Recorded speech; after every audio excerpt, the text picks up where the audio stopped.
You're lying about needing to stay in the hospital longer. You just want to avoid doing housework. Why don't you hurry back and make yourself useful to me? The first thing that greeted us when we entered Emily's house was Ken's incredibly vile shouting. Even though Emily just gave birth and her body has yet to recover fully, Ken was mercilessly yelling at her.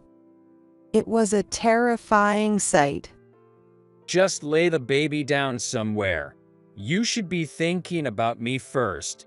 Get to taking care of me right now. Ken had forcibly brought Emily home from the hospital, where she had been staying due to her slow recovery. He continued to hurl abuse at her, even though she looked pale and was on the verge of collapsing. Emily, holding her newborn baby, was made to sit on the hard floor, unable to resist. For a moment, I was stunned by the scene, but I couldn't stand by any longer and rushed over to Emily. "Stop right there." Just as I was about to reach Emily, her mother-in-law, Sarah, who had come to visit her house with me, shouted and blocked my way. What was this? Were they planning to torment Emily together? I couldn't let them put Emily through this any longer. I brushed Sarah aside and tried to hug Emily. At that moment, with a demonic expression, Sarah shouted, "Enough already," and raised her fist. She was going to hit me. I covered Emily and closed my eyes. The next thing I heard was a dull thud as something fell to the ground. What was that sound? Fortunately, it seemed we hadn't been hit. I cautiously opened my eyes, and the sight that met my eyes was beyond anyone's imagination. An unexpected person had come to our rescue. Sarah, still fuming with anger, stood frozen in shock, while Ken looked on in disbelief, and Emily trembled in fear. Seeing this ghastly scene in front of me, I gasped. My name is Amanda. I married my husband 30 years ago, and we built a house in the city, as it is convenient for both our commutes. Even after giving birth to our only daughter, Emily, thanks to my husband's support with housework and childcare, I was able to balance work and family life. Though we were not wealthy, we raised Emily without any difficulties and built a peaceful home. Emily got married a few years ago and now lives in the suburbs, far from our home. With our child-rearing days behind us and the mortgage paid off, my husband and I spent our days planning our early retirement and enjoying our time together. Meanwhile, Emily and her husband, Ken, bought a house in the suburbs and were working hard as a dual-income family. Although we didn't see them often due to the distance, we trusted Ken completely. He had a gentle nature and took great care of Emily. When he visited to introduce himself before the wedding, the tender look he gave Emily left a strong impression on me.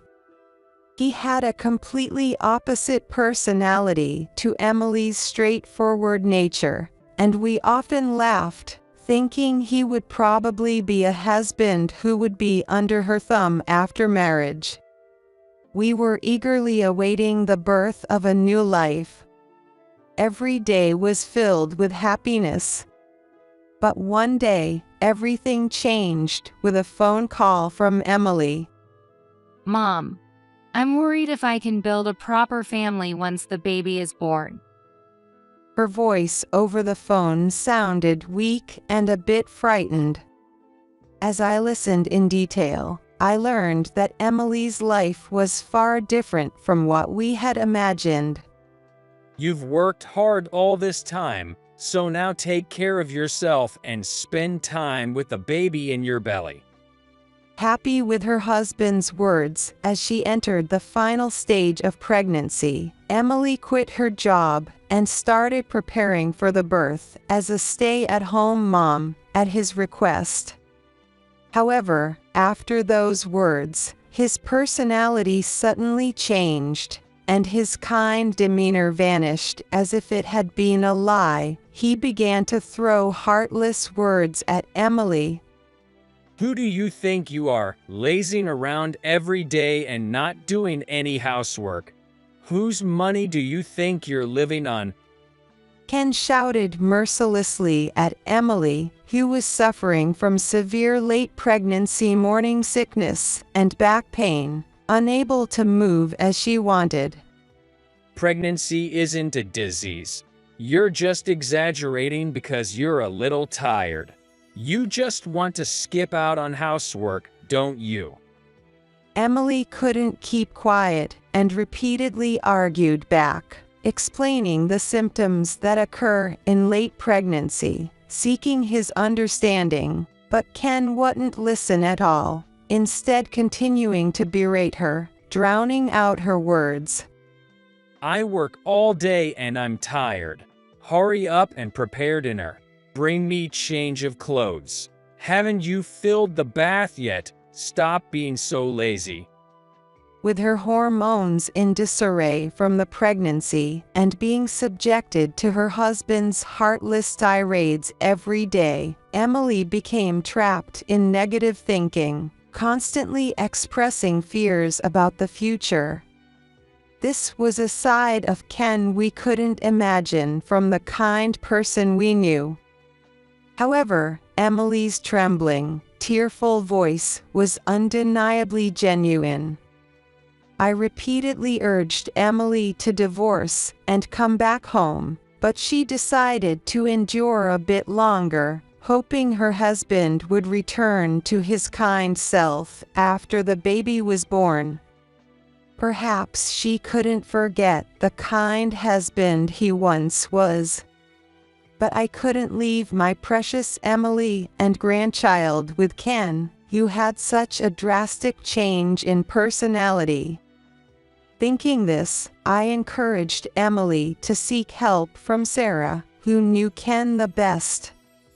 Emily's father-in-law, Tom, had already passed away, but Sarah was still alive and lived near the couple.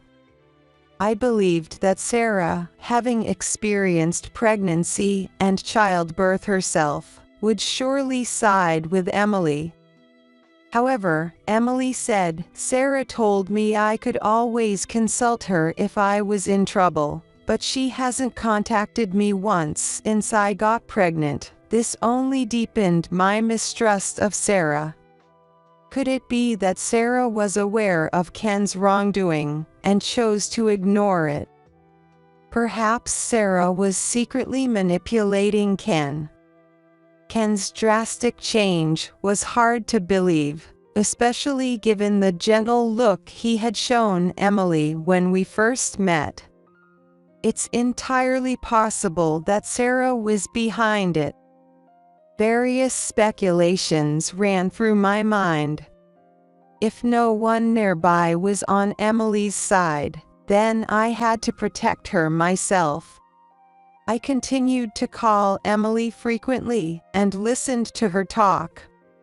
Although our discussions about divorce remained deadlocked, I had promised to stay at a hotel near Emily's house after the birth to help her during her postpartum period. I decided to wait until then to try and persuade her directly to consider divorce. Just a little more patience. I repeated this to myself many times. Then suddenly, Emily contacted me. Mom, the baby has been born. What? There should have been about a week left until the due date. and to receive such sudden news without any prior warning was extremely puzzling. As soon as I hung up the phone, my husband and I headed to the hospital. According to the doctor, Emily's water had broken suddenly, and labor had begun. Until then, the pregnancy had been progressing smoothly without any issues, but the doctor said she must have been under a lot of stress. Ken immediately came to mind. It had to be the stress from him. Although the baby was born prematurely, fortunately, it was healthy and cried strongly at birth. However, Emily had lost a lot of blood during the delivery and was under observation by the doctor, lying in bed. She couldn't even hold her newborn baby, as multiple tubes connected her to various medical devices. I stayed at a hotel and went to the hospital every day to take care of Emily. Emily's body was gradually recovering, but it seemed it would still be a while before the doctor would allow her to be discharged. One day, while my husband and I were walking down the hospital corridor to visit Emily, we happened to run into Ken coming from the opposite direction. He had probably just left Emily's room. Normally, we would share the joy of the baby's birth, but my irritation grew due to Emily's stories about him. He also seemed inexplicably irritable. Wasn't he happy about the birth of his child? Ken, it's been a while. Congratulations on the birth of your adorable baby. Are you here to visit Emily today? I suppressed my irritation, put on my best smile, and spoke calmly. Oh, Amanda, thank you for always taking care of Emily. How long does she plan to stay in the hospital? It's been a week since the birth, and she still hasn't been discharged. She must be asking the doctor to keep her in. Ken's attitude left my husband and me speechless. Ken was a different person from the one we met before the wedding. Thinking about how Emily endured such nasty comments from Ken every day made me even more upset. Can't you do something about her laziness? She's using pregnancy as an excuse to laze around and avoid housework. And now, she's extending her hospital stay just because it's comfortable. How long does she plan to neglect me? Before encountering us, he must have bombarded Emily with complaints and sarcasm in the hospital room. Even after that, his irritation hadn't subsided, and he directed his frustration at us. Ken, that's enough. How can you speak like that? Are you really Emily's husband and the father of your child? Grow up already. Emily is going through a tough time right now. You can take care of yourself. Stop acting like a spoiled child. My husband, usually calm, had finally reached his breaking point. With an expression I'd never seen before, he glared harshly at Ken. It seemed Ken had never been reprimanded so severely before.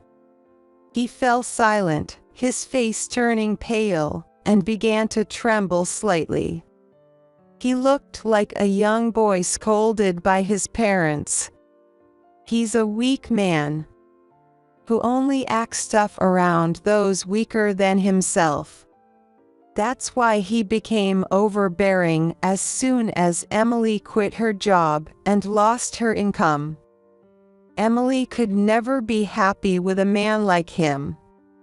I was certain of this as I headed to Emily's hospital room, glancing at Ken's frightened expression.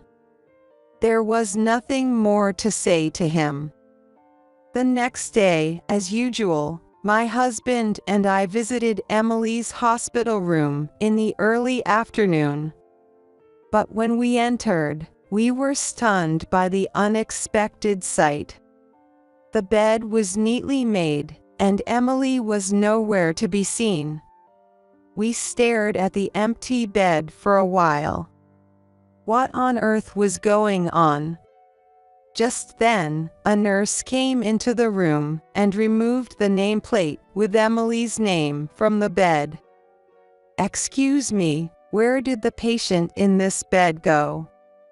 I asked the nurse hastily. She looked surprised and answered quietly, This morning, her husband came and took her home. The doctor tried to persuade him to let her stay longer, but he wouldn't listen and insisted on home care. Ken had ignored the doctor's advice and forcibly taken Emily home. We felt a sense of danger for Emily and hurried out of the hospital. We got into a taxi and headed to Emily's house. Suddenly, my phone rang and I quickly answered. It was Emily. Mom, help me. I'm at home. I can't stand up because of anemia. Emily's faint voice was desperate for help. She must have called when Ken wasn't around. We had to save Emily as soon as possible. My husband looked at me and nodded firmly. Emily, hang on, we're on our way. Ken was likely in a very agitated state. It might be difficult for just the two of us to persuade Ken and rescue Emily. So we contacted Sarah and asked her to come to Emily's house. We briefly explained Ken's recent behavior, and Sarah seemed to understand. However, this was a huge gamble for us. Sarah might side with Ken. She could easily take her son's side over us outsiders. But Ken's actions were inexcusable. We couldn't justify forcibly discharging a patient who needed rest for his own selfish reasons. Sarah needed to know this unforgivable reality. The taxi carrying us finally stopped in front of Emily's house. We hurriedly got out of the taxi and stood at the front door. My heart pounded so hard from extreme tension that it felt like it was beating through my entire body. With trembling hands, I reached for the doorknob and pushed it. The door opened with a slight click. It wasn't locked. I signaled my husband with my eyes and entered the house. He nodded and followed me. Suddenly, we heard Ken's shouting coming from the living room. You're just using childbirth as an excuse to avoid housework. Why don't you hurry up and get discharged so you can be useful to me? We quickly moved through the hallway and peeked into the living room, only to be confronted by a horrifying sight. How many times do I have to tell you? Stop sitting around and start working. How long are you going to neglect housework? Even with that face, you won't fool me. Emily was breathing heavily, her face pale and her eyes so vacant they seemed ready to close at any moment. Yet, she was desperately holding her baby, sitting on the hard floor. Despite Emily's condition, Ken continued to hurl insults at her. Just lay the baby down somewhere. Think about me first. Take care of me right now. How could he say this was laziness when Emily looked like she was on the brink of collapse? This situation was far from normal. Enough already.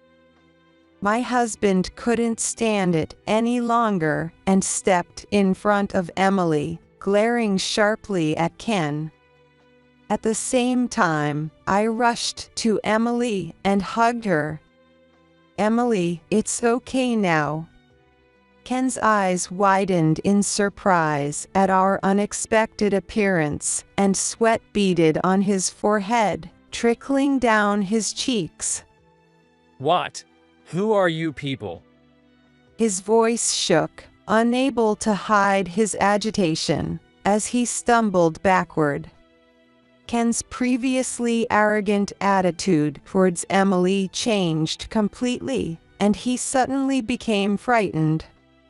Ken's true nature was revealed, an overbearing person who only bullied those weaker than himself. How painful it must have been for Emily to endure such treatment. I could never forgive Ken. Just then, Enough already.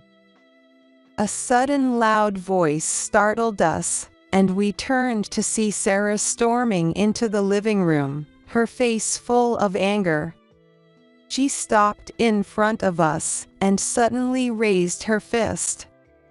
Was she going to hit Emily? Why did Emily have to suffer even more? I tried to protect Emily, covering her trembling body with mine and closing my eyes. Then I heard a dull thud of something falling. It didn't hurt. Apparently, we hadn't been hit. I cautiously opened my eyes to see Sarah standing tall, and behind her, Ken lay on the floor. Ouch. Mom, why did you suddenly hit me? Ken, tears in his eyes, held his cheek and rolled on the floor. What was happening? My husband and I were stunned by the sight. Sarah then turned to us, gasping, and suddenly apologized. I am so sorry. I had no idea my son's behavior towards Emily was so terrible. As she apologized deeply, her voice trembled. If I had been more involved, maybe this wouldn't have happened. My son told me not to contact Emily because she found it burdensome, and I foolishly believed him and refrained from reaching out. I'm truly sorry. Even as we repeatedly urged her to raise her head, Sarah remained still. Then Emily, summoning her strength, spoke up. I never said it was a burden. I was very happy when you told me I could talk to you about anything. It became clear that Ken had also distorted the relationship between Sarah and Emily. Shut up. Don't say anything unnecessary. Suddenly, Ken stood up and raised his hand toward Emily. Danger.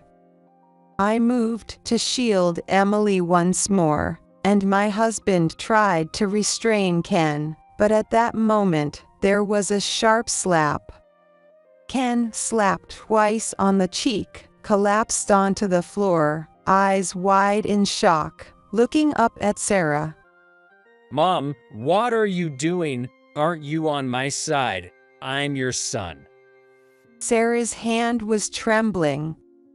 She clenched her fist tightly, struggling to suppress her rising anger. My son, I don't remember raising such a pathetic man. You are a coward who bullies the weak. However, she couldn't suppress her anger, and it exploded. Sarah fiercely scolded Ken. Emily doesn't have her parents nearby to rely on. That's why I told you to support her. How could you let her down like this? We were astonished by Sarah's words. She hadn't distanced herself from Emily, she was genuinely concerned for her. Pregnancy is far more taxing on the body than men realize. I repeatedly told you to do as much housework as you could and to let Emily rest after she was discharged, but you ignored everything I said. Hearing Sarah's words, Emily broke down in tears. It was as if the tension that had held her together suddenly snapped. I gently picked up the baby and helped Emily lie down on the sofa. And then you forcibly discharged her and demanded she take care of you. Who do you think you are? Can't you do anything on your own? How can someone like you be a father? Get your act together and start over. Ken, unable to resist Sarah's furious tirade, shrank smaller and smaller, muttering, I'm sorry," in a small voice. How could you let Emily, in such a weakened state, sit on this hard floor? You sit there for a while too. Defeated by Sarah's forcefulness, Ken, exhausted and looking as if his soul had left his body, sat down on the hard floor, staring blankly at one spot. Then my husband, Sarah, and I began discussing Emily and the baby's future. Sarah repeatedly apologized to Emily, promising to do whatever she could to help. Emily then sat up and said, I'm considering divorce. Her color seemed to have returned, suggesting she was feeling better. As we nodded in agreement with Emily's decision, Ken suddenly stood up and rushed over to her. You can't be serious about divorce. Please don't say that. I can't live without you. He quickly changed his tone, as if all his previous insults had been lies. I can't do this anymore. I hoped you would change after the baby was born, but I'm at my limit. Emily refused to look him in the eye, shaking her head no matter what he said. Please, I'm truly sorry for everything. I'll do anything from now on, including helping with the baby and housework. Just don't divorce me. Ken begged repeatedly, but his plea was not accepted, and he was finally excluded from the discussion. The four of us agreed that Emily would return to the hospital for further care. Once she was well enough to be discharged, she would stay with us for a while. This house is strangely clean. Despite my absence, everything is so tidy. Emily remarked while packing for her return to the hospital, tilting her head in suspicion. Indeed, the entire house was impeccably organized. Ken, who couldn't do any housework, couldn't possibly have cleaned so thoroughly. Sarah and I exchanged glances. Sarah repeatedly asked Ken, "You cleaned this place so well," but he remained silent, his eyes darting nervously. He was definitely hiding something. Following his gaze, eyesight was directed at the trash can. In the trash were several crumpled pieces of white paper. I picked them up and smoothed them out, restoring them to their original shape. They turned out to be flyers for a housekeeping service and several business cards from nightclubs with women's names on them. When I looked at Ken, he averted his eyes with a guilty expression. The passbook that was kept here is missing. Suddenly, Emily cried out. What do you mean the passbook is missing? Before I was hospitalized, I definitely put it in this drawer. It's a very important passbook. We've been saving every month since we got married for our future child. When I looked at Ken again, sweat was beading on his forehead, and his eyes shifted to the scattered flyers and newspapers on the table. How transparent he was. I was certain the passbook Emily was looking for was somewhere on that table. I began picking up the flyers and newspapers one by one. Sure enough, the passbook was buried among them. Emily, is this the passbook you're looking for? Emily nodded, hurriedly opened the passbook, and checked the balance. Suddenly, her face turned pale, and she collapsed onto the floor. Why is the balance so low? It turned out that a large amount of cash had been withdrawn the day after Emily was hospitalized. Of course, the only people who knew the account's PIN were Emily and Ken. All four of us, Emily, Sarah, my husband, and I, fixed our gaze on Ken, who stiffened even more. Under the intense questioning from Emily and our cold stares, Ken finally broke down and confessed. His explanation was incredibly selfish.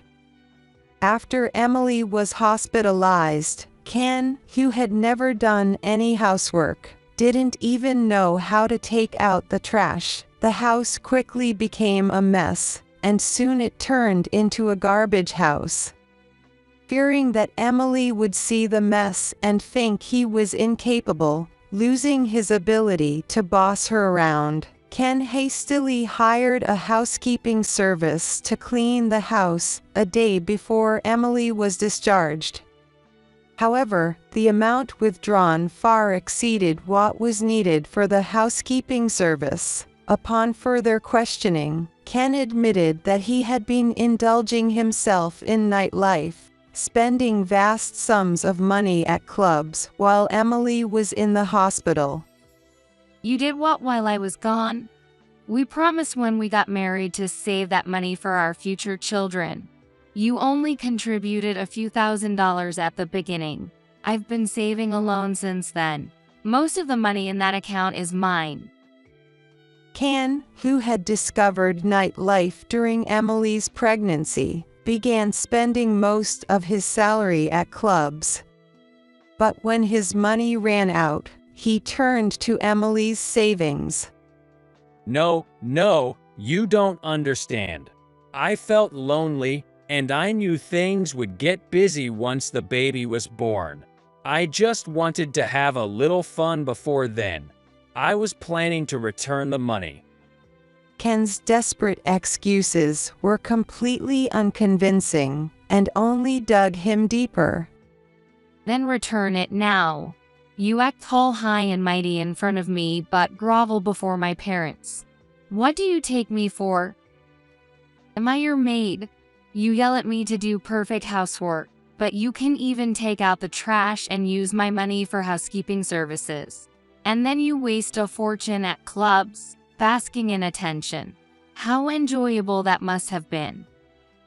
Emily's anger grew, and she delivered her final blow. I was a fool to marry a good-for-nothing like you. From now on, we are strangers. When I get discharged, you'll sign the divorce papers. Ken turned red and began shouting incoherent words. He scratched his head, looking both confused and terrified, a bizarre sight. The Ken we knew was gone. You are truly pathetic, as your mother. I'm ashamed of you. What you did is unforgivable. You need to atone for your sins and rebuild your life on your own. Sarah then promised that, in addition to the compensation we had agreed upon for Emily, Ken would repay the entire amount he withdrew from Emily's savings. Considering Emily's mental and physical suffering, the compensation was substantial, and Ken would also have to repay tens of thousands of dollars. Ken's hardship would continue. But this was the price of his actions, and there was no room for sympathy. Emily's recovery progressed smoothly, and she was discharged a few days after being readmitted.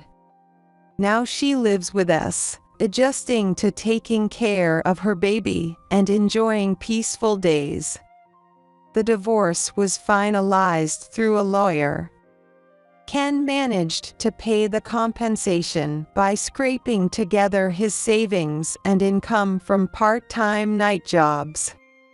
However, the repayment of Emily's savings was to be done in installments, ensuring a life filled with work for him. Ken begged Sarah to take him back, but she disowned him, saying, "I have no room for such a disgraceful person." He was forced to live quietly in his house, still burdened with a mortgage. Unable to manage basic tasks like taking out the trash and working late every day, his house began to accumulate garbage once more. It wouldn't be long before it turned into a garbage house again. At work, Ken faced even more challenges. Coincidentally, a colleague's wife had been hospitalized in the same hospital as Emily. The two women supported each other in the same room and enjoyed their time in the hospital. Unaware of this, Ken forcibly discharged Emily against her will. The entire incident was witnessed by his colleague's wife, who then spread the rumor throughout the company. After the divorce, Ken became a pariah at work, avoided by everyone, and subjected to whispers and gossip. Despite this, he couldn't quit because he needed the income to pay the compensation and mortgage. Even though his performance suffered, he had no choice but to cling to his job. It should have ended there, but Ken repeatedly called Emily, lonely, miserable, and begging to start over. He tried to elicit sympathy, but Emily, now completely recovered, was unmoved. "Don't waste your time calling me. If you have time to spare, work and pay back the money," she would snap at him and then hang up each time. Ken's persistent calls, whether out of loneliness, a desire to escape repayment, or just wanting a maid, remained a mystery. But rather than ponder such trivial matters, we focused on the adorable new life in front of us, enjoying a happy and healthy lifestyle. Emily's baby girl resembled her, and taking care of her felt like reliving our days of raising Emily. I retired from my job, planning to help with the child care and enjoy watching my grandchild grow. Emily, too, motivated by her daughter, was eager to return to work and save money. Wow, she's already laughing so much. She looks just like you, Emily, and she's so cute. Even though we cut ties with Ken, we stayed in touch with Sarah through video calls, sharing updates on the baby. Sarah was supportive of Emily's parenting and cherished her granddaughter, maintaining a friendly relationship with us. I found the cutest outfit the other day. I couldn't resist buying it, so I'll bring it over. With our granddaughter's half-birthday approaching, we planned a big celebration and invited Sarah, who couldn't visit often due to the distance. We intended to thank her in person once more. Thank you for standing by Emily back then.